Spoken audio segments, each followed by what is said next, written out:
up, lady? Don't be weird. I'm not weird. You're weird. What's up, guys? I'm Michael. I'm Karen. And we're brides.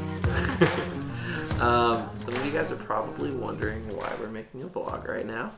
And it's because we are going to start vlogging about our experience as foster parents. So what we're going to do is we're actually going to answer some questions why we're trying to go on this journey.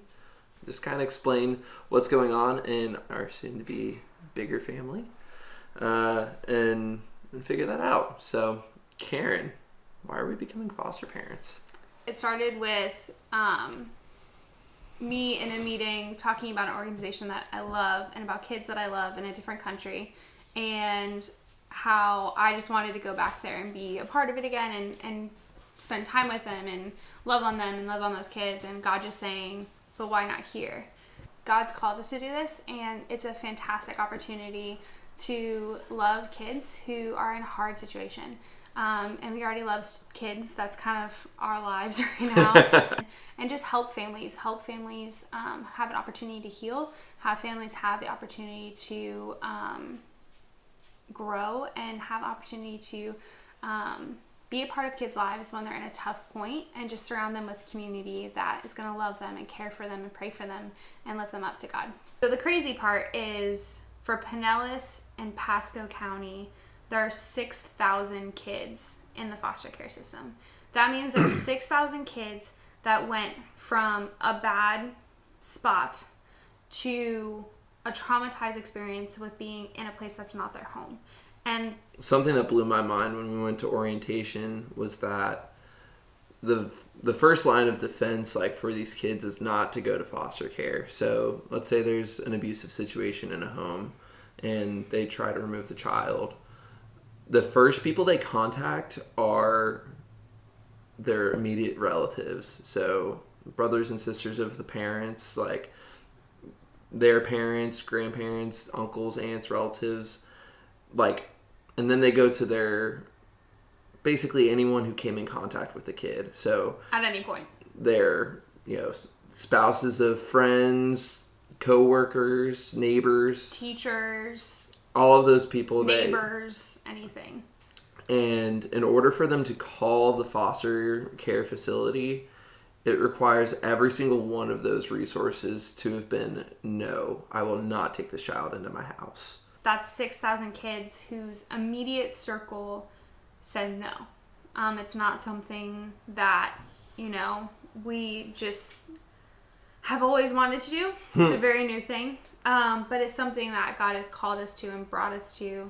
And because He's called us, I know He's going to equip us. Through her, experience with missions and the conversations about foreign missions versus local missions, it really just came to our attention that we can do missions work in our own home. Another question that a lot of people have is, are we fostering just to become adoptive parents? First, I want to answer that we are not doing in place of having biological children. We're not doing it. There's no weird ulterior motive. Ulterior motives. Ulterior. You know what I'm saying. So there's none of that. We are doing this because we have a space where we aren't necessarily ready to have biological children, but love children and love spending time with them.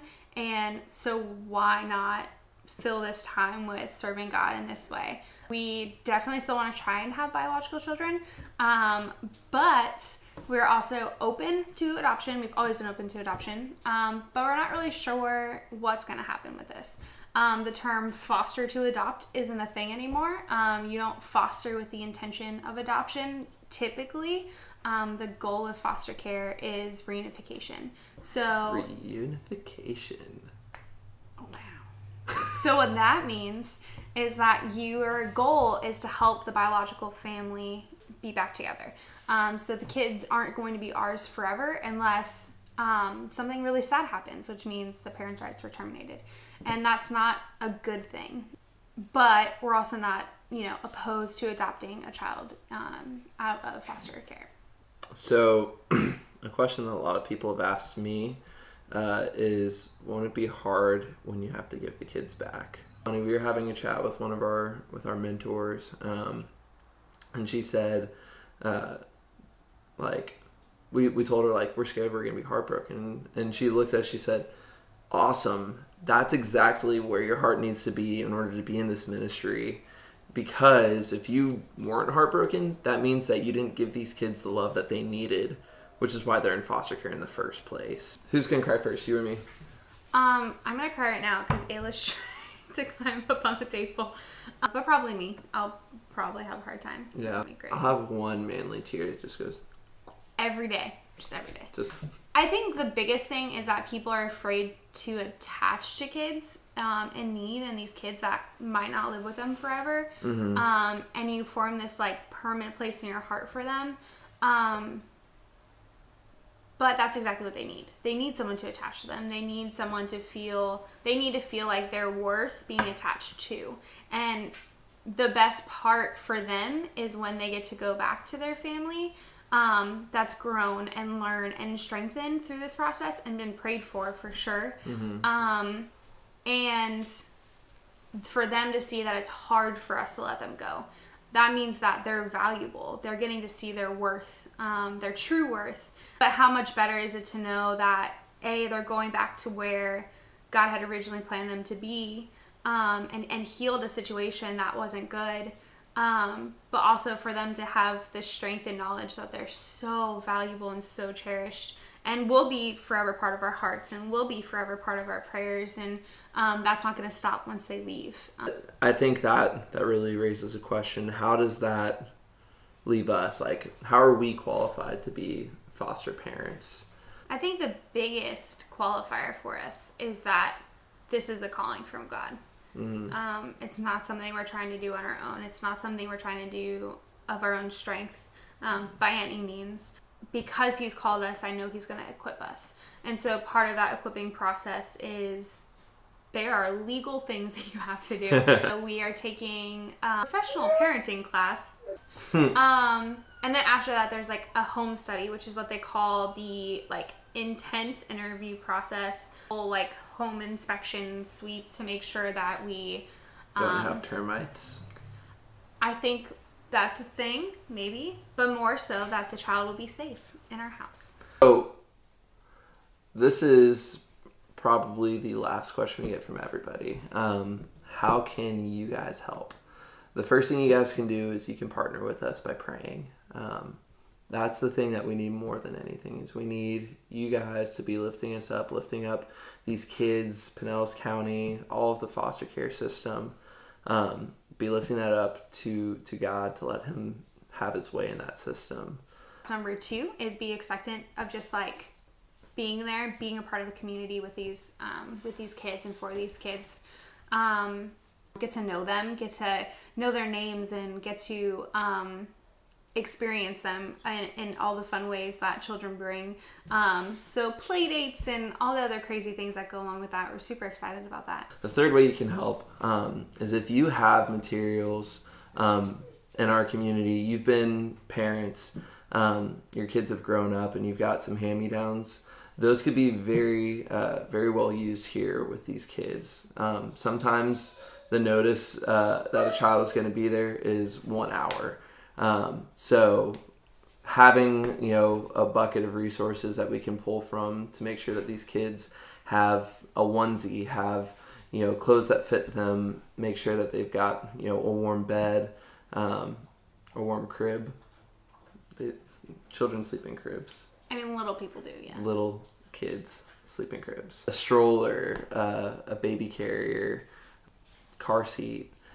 Anything that's, lightly used still works, and could go forward to make your kids, however long or short time with us more comfortable. That would be amazing if you could help us out by donating that. So another way to kind of see what we're thinking we might need, and we're not really sure, but we've created an Amazon wish list. So that's not to say go buy the things on the list. It's more so to say, If you maybe have something that's on the list already, or like you pop by Target and you see it's on sale or whatever, we would love anything and everything you're willing to donate, simply because we don't have kids, and there's going to be a lot of kids in and out. And so part of the joy of being a foster family is to provide those things for the families when they leave. So all of this is to say thank you for joining us in this journey that we're about to go on.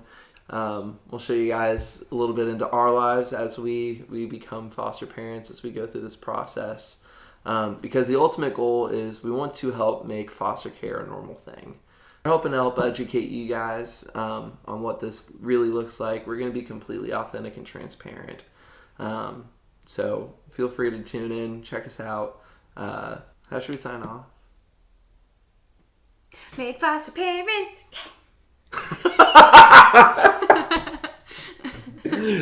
That's going to be the guy.